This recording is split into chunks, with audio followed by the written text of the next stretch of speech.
his early days as the German Chancellor, when somebody met Adolf Hitler, he used the word insignificant to describe him. I'm not going to show paintings of this crazy socialist here, but if you believe me, his basic painting skills were quite good, probably no worse than Winston Churchill. But I could never imagine Hitler, this insignificant man, to ever become a great artist. For Churchill, it is a different story.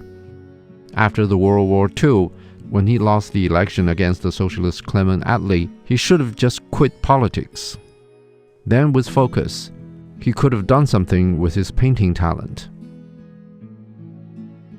If you disagree with me on that, let me try to convince you otherwise. On this one, I think I could even convince those who think that their 5-year-olds could paint like modern artists, say Gauguin, but never bother to actually go through the conjecture. After entering politics, Hitler, for as far as I know, stopped painting, which was a way for him to make money. Churchill kept on painting throughout his life, so the so-called black cat will not get to him. It is too bad he set such a low bar for his art.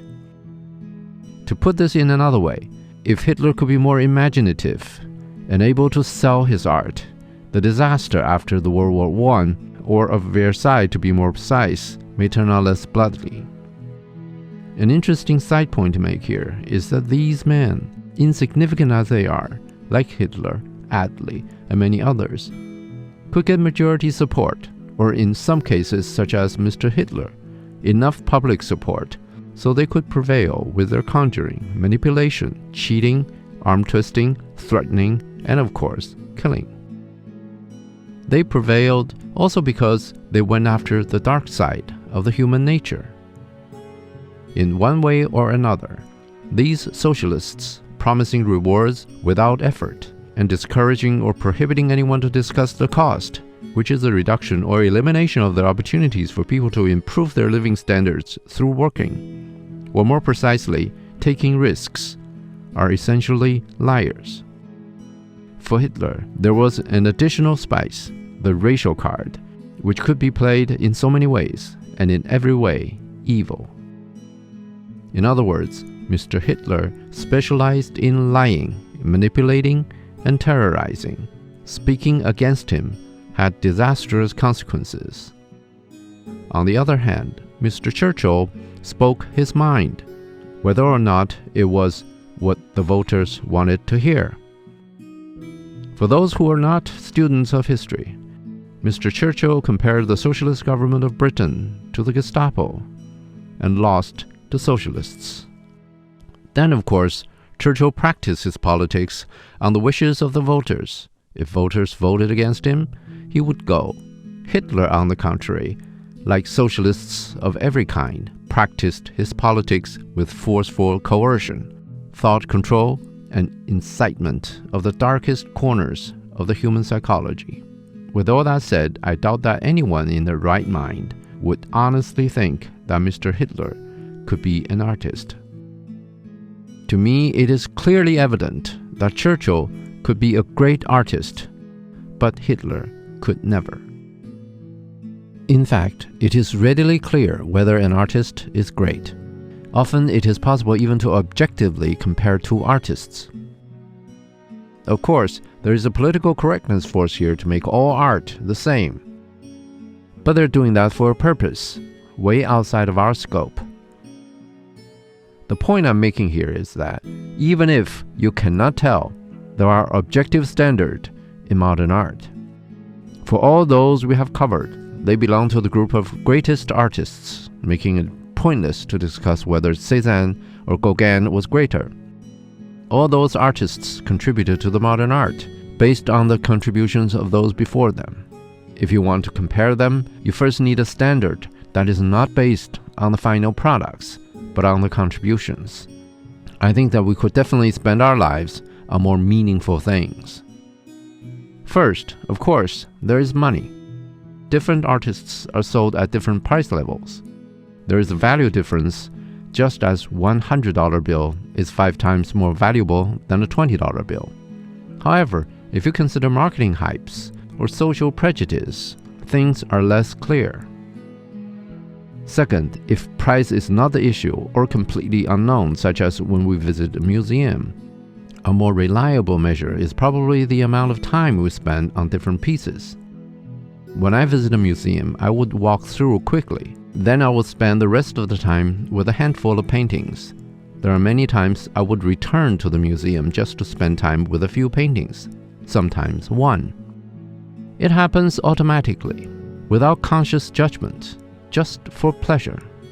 You can say that we subconsciously have a standard for evaluating art. My point here is that with variances, the standards are objectively the same, if the test samples have the same degree of understanding of the art pieces. The variances are caused by our different cultures, knowledge, objectives for viewing art, etc. Again, I'm not talking about comparing Picasso with Donatello here. At that level, it is vain effort to compare different artists. The main reason for the objectivity could not be stated simply. However, for us, after all those episodes, we have an advantage, as we have gone through enough art and artists to say here that all we have talked about are objective matters. In other words, to begin with, objective elements in modern art, or in any art, do exist. They objectively determines the level of the artists. Second, if you're not convinced, you can simply go to any artist I have covered and make a case why he is not one of the greats. The difficulties in making that argument in the face of the objective evidence that I have presented are the indication of the existence of an objective standard. Third, even great artists do not make great art every day. They make a few great ones in their lifetimes. From my experience of art study, I have found that those paintings that have attracted me the most, subconsciously that is, are also those commonly cited as great art. In other words, through years, sometimes decades or centuries of selecting, people come to the same conclusion of which paintings are the great ones. I think that is only possible when there is an objective standard common among all of us. To come around, museums spend their money on different types of art. Sure, they make mistakes, sometimes stupid ones. But over time, with consensus forming, they get all the greatest art. For them, whether to buy a piece of modern art or a piece of classic art is a monetary decision, depending on the common objective standard. Coming back to the comparison of the freedom fighter Mr. Churchill and socialist Mr. Hitler, the level of artistic talent went beyond painting. For these two painters, we could compare their art in speech. My English is good enough to understand Churchill comfortably, but my German not enough to understand Hitler. However, with the heavy help of dictionary, I could understand the excitement generated by Hitler. Of course, the Nazis always made sure of big crowds, so the audience would compound the effect. For Churchill, his speech-making was for the purpose of communicating ideas, often done over radio, with no cheering audience. His art of speech was not designed to fan the darkest emotions of the English people, but to shine the light of reason on them. I might even venture to say that Churchill was ultimately successful because he was a better artist overall, enabling him to fight alone for so long.